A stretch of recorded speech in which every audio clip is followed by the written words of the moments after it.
ప్రియమైన విద్యార్థులారా, అందరూ బాగున్నారా? అందరూ క్షేమంగా ఉన్నారా? శుభం. పిల్లలు, ఈరోజు ఈ క్లాస్లో మనం 10వ తరగతి ప్రథమ భాషకు సంబంధించి ఆల్రెడీ మనం 11వ పాఠము భిక్ష. మరి యొక్క పాఠంలో ఇప్పటి వరకు 8 భాగాలు మనం కంప్లీట్ చేసుకున్నాం. 8 భాగాలు. ఈ యొక్క 8 భాగాల్లో అనేకమైనటువంటి పద్యాలకు సంబంధించి, మరి ఆ పద్యాలకు సంబంధించినటువంటి పదార్థాలకు సంబంధించి, అదేవిధంగా మరి ఆ స్టార్ మార్క్ ఉన్నటువంటి పద్యాల గురించి కూడా మనం గత క్లాసులో నేర్చుకోవడం జరిగింది. పిల్లలు, మరి ఈరోజు ఈ క్లాసులో మరొక చివరి భాగంలో ఉన్నటువంటి ఈరోజు మనం 14, 15, 16 మరి యొక్క 2 పద్యాలు మనకున్నాయి. వాటితో పాటు ఒక వచనం, మొత్తం 3 పద్యాలు, 2 వచనాలు, ఒక గద్యము అనేది ఉంది. మరి వాటి గురించి మనం ఈరోజు ఈ క్లాసులో తెలుసుకుందాం. మరి ఇప్పటి వరకు 8 భాగాల్లో మీకు ఎన్నో విషయాలు, మరి భిక్షకు సంబంధించి, కాశీ నగరానికి అధిపతిగా ఉన్నటువంటి పార్వతీ పరమేశ్వరుడు యొక్క మహత్యాల గురించి, అదేవిధంగా మరి వ్యాసుడు తన 10,000 మంది శిష్యులతో ఆ భిక్షాటన చేస్తూ ఉన్నటువంటి సందర్భాన్ని గురించి, మరి వారు చేసినటువంటి మహోన్నతమైనటువంటి త్యాగాల గురించి, ఇలా ఎన్నో అంశాల గురించి మనం ఈ యొక్క భాగాల్లో నేర్చుకుంటూ ఉన్నాం. కాబట్టి ప్రియమైనటువంటి విద్యార్థులారా, మరి ఈరోజు ఈ క్లాసులో మనం చివరి భాగాన్ని చెప్పుకుంటాం. భిక్ష అనే పాఠాన్ని రాసినటువంటి కవి శ్రీనాథ కవి సార్వభౌముడు. గౌడ డిండిమ భట్టును ఓడించి కనకాభిషేకవాన్ని మరియు కవి సార్వభౌమ అనే బిరుదును పొందినటువంటి వాడు. మరి వర్ణాత్మకమైనటువంటి శైలితో, రసాభ్యుచిత బంధనంతో శృంగార నైషధము, కాశీఖండము, భీమఖండము, హరవిలాసము, పల్నాటి వీర చరిత్ర, సామెతలు, సీసపద్యాలు, మరి ఇలా మరుతురాడ్ చరిత్ర, ఇలా ఎన్నో అద్భుతమైనటువంటి కావ్యాలు రాసి మకుటము లేని మహాకవిగా విరాజిల్లినటువంటి గొప్ప కవి శ్రీనాథ కవి సార్వభౌముడు. మరి చివరి దశలో ఎన్నో బాధలు పడి, ఎన్నో ఇబ్బందులు పడి, రాజుకి కప్పం చెల్లించలేక మరి తను చివరి దశలో ఎన్నో బాధలు పడ్డాడు, ఎన్నో కష్టాలు పడ్డాడు, చివరికి మరణించాడు. అందుకని అంటాడు, కవి గుండియలు చూసుకున్నాడు తన బాధని. కవి గుండియలు భగ్గుమనగా నేనా ఏతించుచున్నాడు అమరపురికి అంటూ, అమరపురికి పోతున్నానని చెప్పంటూ మరి వారు మరణించినటువంటి దృశ్యం హృదయ విదారకరంగా ఉంటుంది. మరి శ్రీనాథుడు రాసినటువంటి కాశీఖండము సప్తమాశాసనం నుంచి ఈ యొక్క భిక్ష అనే పాఠం మనం తెలుసుకుంటూ ఉన్నాం. మరి ఈ యొక్క భిక్ష అనే పాఠంలో మరి చుక్క గుర్తున్నటువంటి పద్యాలు మొత్తం 3 ఉన్నాయి.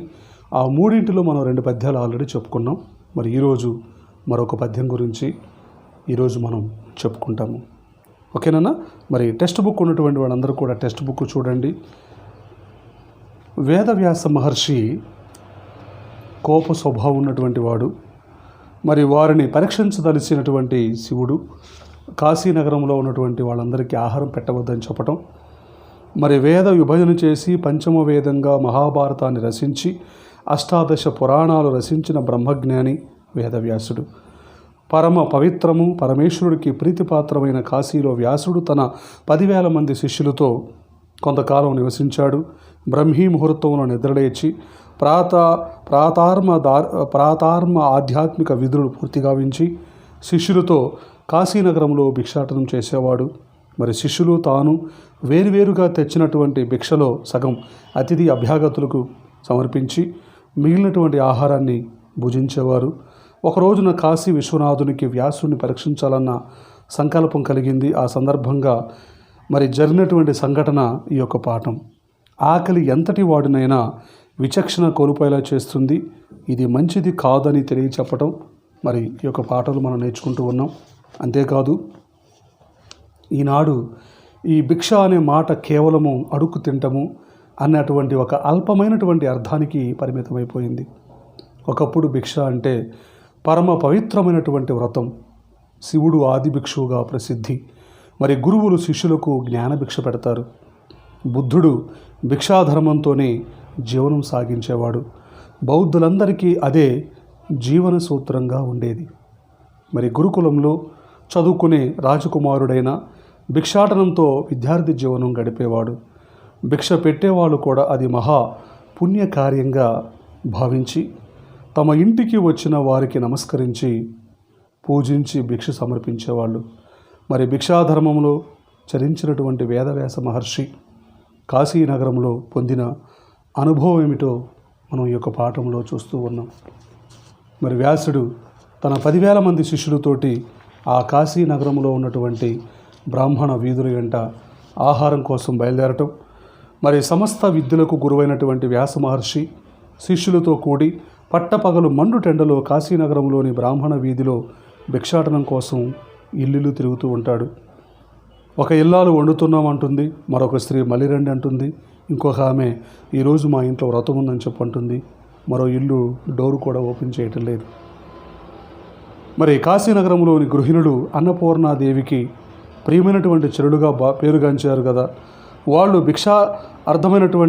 భిక్షార్థమై వచ్చినటువంటి వారికి వాకిట్లో ఆవు పేడతో చక్కగా అలికి 4 అంచులు కలిసేటట్లుగా ముగ్గు పెట్టి వచ్చినటువంటి అతిథిని మరి దాని మధ్యలో నిలబెట్టి కాళ్ళకు చేతులకు నీళ్ళిచ్చి మరి పూలతో గంధంతో వారిని అర్పించి శుభ్రంగా కడిగినటువంటి బంగారు గరిటెతో ఉన్నటువంటి అన్నం మీద నెయ్యి అభిఘరించి వేసి పండ్లు పరమాన్నము పండించేవారు.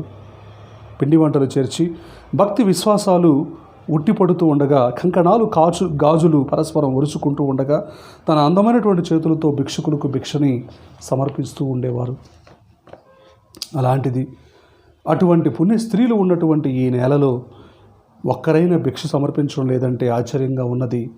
మరి ఈరోజు ఉదయమే లేచి ఏ పాపిష్టి వాడి ముఖం చూశాను కదా అని అనుకుంటూ వ్యాసుడు తిరిగి మరి తన యొక్క ఆశ్రమానికి చేరుకోవాలనుకుంటాడు.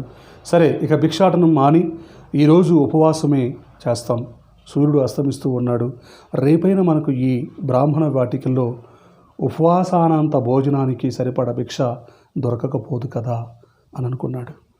అని వ్యాసుడు శిష్యులతో ఆ రాత్రి మఠంలో గడిపి మరునాడు యథావిధిగా మధ్యాహ్న సమయానికి శిష్యులు తాను వేరువేరుగా ఆ విప్ర వాటికల్లో భిక్షాటనం చేయసాగారు. కానీ మొదటి రోజులాగానే ఆ విశ్వనాథుని యొక్క మాయ వల్ల ఆ కాశీనగరంలో ఉన్నటువంటి ఏ స్త్రీ కూడా ఏ ఇల్లాలు కూడా వారికి భిక్ష సమర్పించలేదు. దాంతో బాధపడి కోపంతో భిక్ష పాత్రను ముక్కలయ్యేటట్లుగా నడి వీధులు విసిరికొట్టాడు వ్యాసుడు. ఆవేశంతో రగిలిపోతూ ఉన్నాడు. అప్పుడు ఈ కాశీ పట్టణంలో నివసించే వారికి 3 తరాలు దాకా ధనము, విద్య, మోక్షము అనేది లేకుండా ఉండుగాక అని శపించబోతూ ఉన్నటువంటి ఆ తరుణంలో వ్యాసుడు శపించబోతున్నటువంటి ఆ సమయంలో ఒక బ్రాహ్మణ మందిరపు వాకిట పార్వతీదేవి ఒక సామాన్య స్త్రీ వేషంలో అక్కడికి వచ్చింది. ఆమె ఎలాంటిదంటే వేద పురాణ శాస్త్రాలు నిర్దేశించే జ్ఞానస్వరూపిణి ఆ ముత్తైదువ. మరి కాశీనగరం అనే స్వర్ణపీఠ శిఖరాన్ని అధిరోహించి ఉన్నటువంటి ఆదిపరాశక్తి చేతికి ధరించినటువంటి రత్న కంకణాలు గల్లు గల్లుమంటూ ఉంటే అదరంతో చెయ్యి ఊపుతూ ఓ సంయమేంద్ర, ఓ మునీశ్వర ఇటురా అని పిలిచింది. వచ్చాడు వ్యాసుడు. తనతో ఈ విధంగా అంటుంది, ఏమయ్యా ఆ కంఠంబుగా ఇప్పుడు మాధుకర భిక్షాన్నంబు అంటే గొంతు దాకా తినటానికి మాధుకర భిక్షాన్నంబు దొరకలేదని ఇంతగా విలిపిస్తున్నావే, ఇది నీకు మంచిదా? బాగున్నది. నిజంగా నీవు శాంత స్వభావుడివేనా?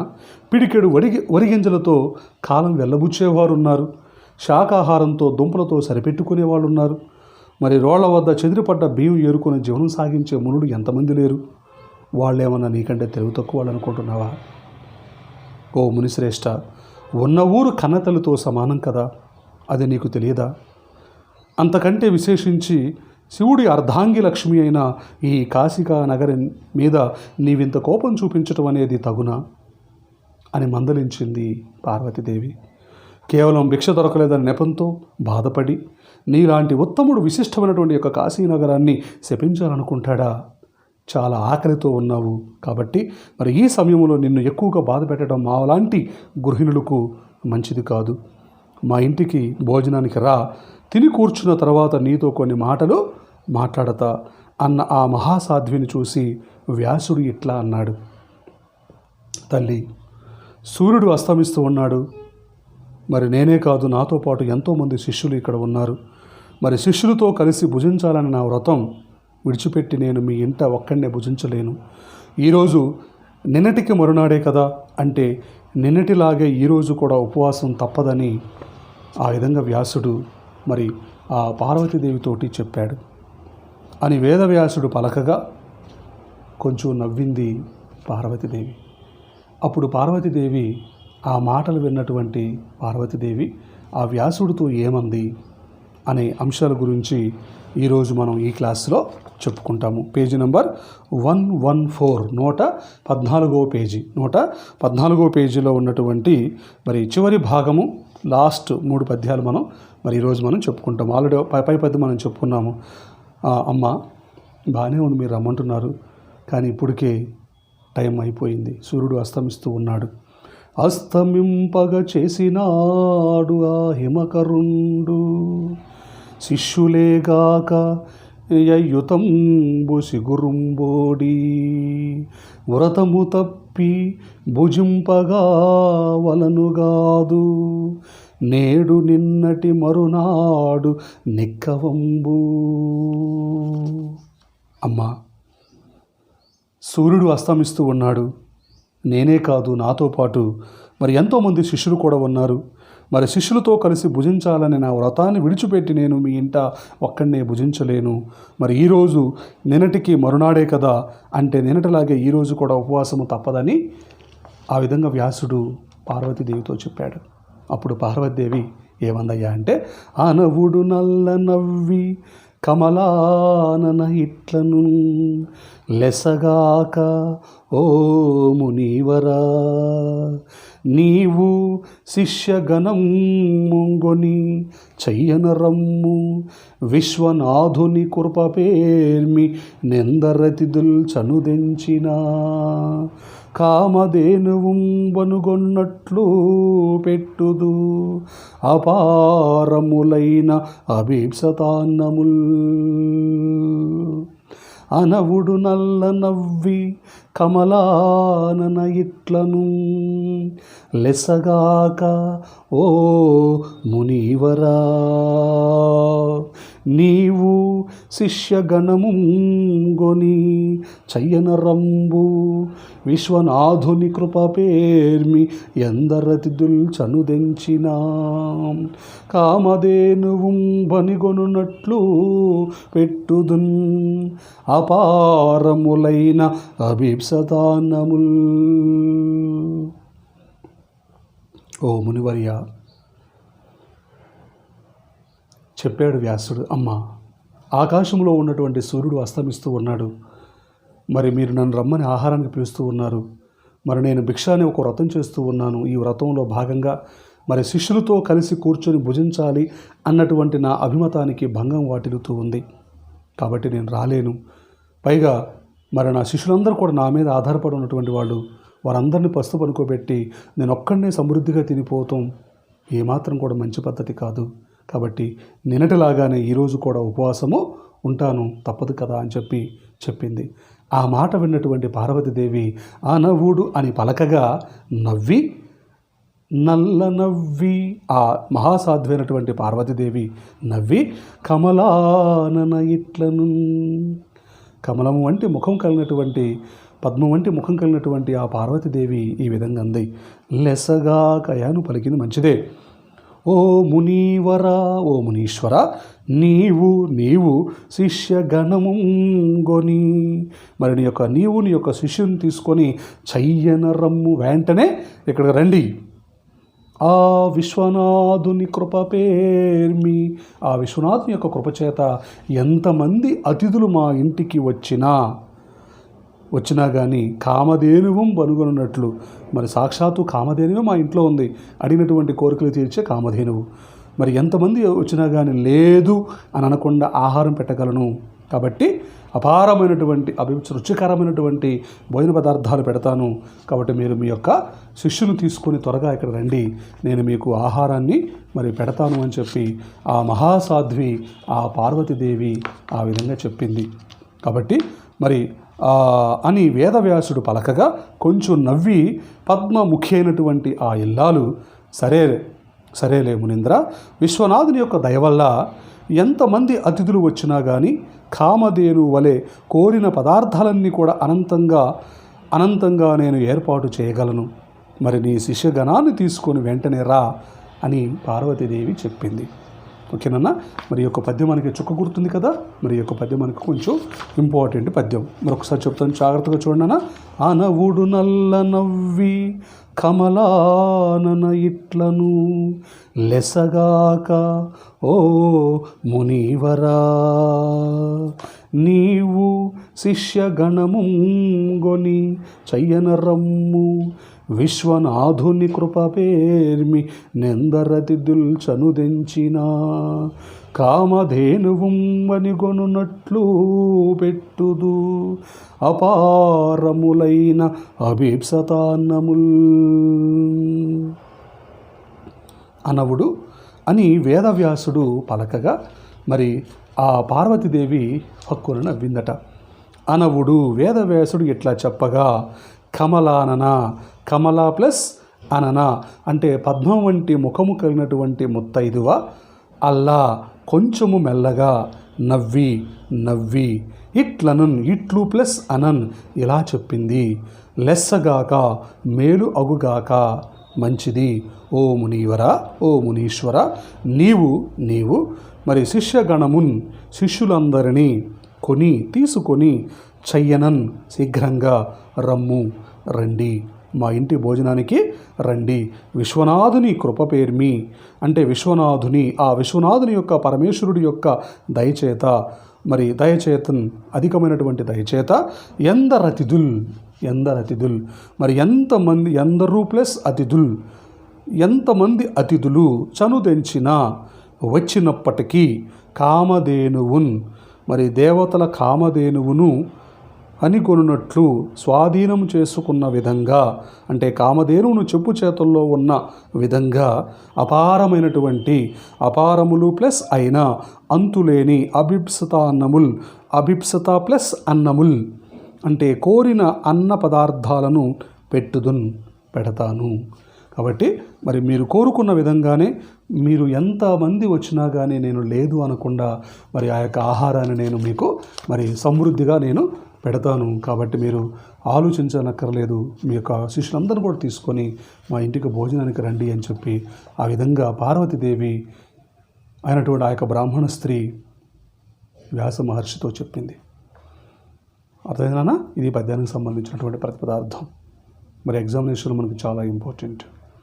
అనవుడు నల్ల నవ్వి కమలానన ఇట్లను లెసగాక ఓ మునీవరా,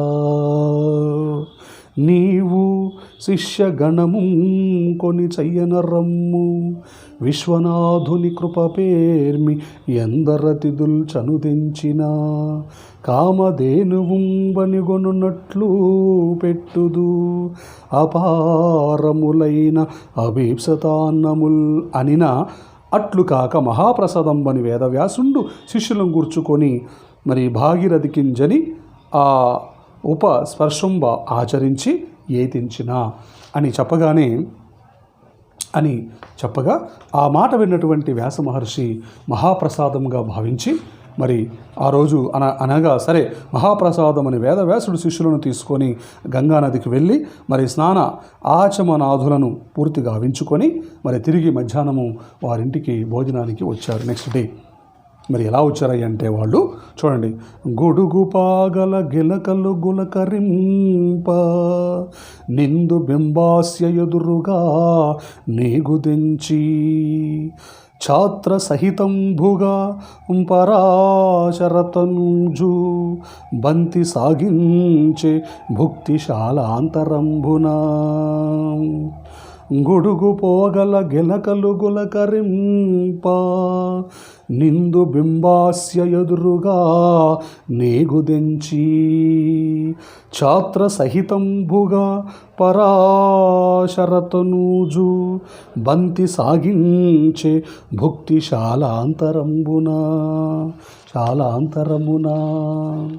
అని మరి పార్వతీదేవి చెప్పగా ఆ మాట విన్నటువంటి వ్యాస మహర్షి అలాగేనమ్మా ఇది మహాప్రసాదంగా భావించాడు. ఆ రోజు వెళ్ళాడు.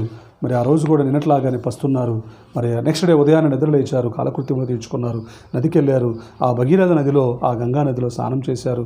మరి స్నానం చేసి మరి వాళ్ళకు ఉన్నటువంటి ఆచారాలను కూడా ముగించుకొని మిట్ట మధ్యాహ్నము మరి భోజనశాలకు తెంచుతూ ఉన్నారట. మరి వారు గొడుగు పావుకోళ్ళు అంటే గొడుగు ఆకారములోని బుడిపెలున్న పావుకోళ్ళు గిలకలు మోగుతూ ఉండగా చంద్రముఖైనటువంటి ఆ ఇల్లాలు వాళ్లకు ఎదురు వెళ్ళి ఆహ్వానించింది. మరి శిష్యులతో వ్యాసుడు భోజనశాలలో కూర్చున్నాడు.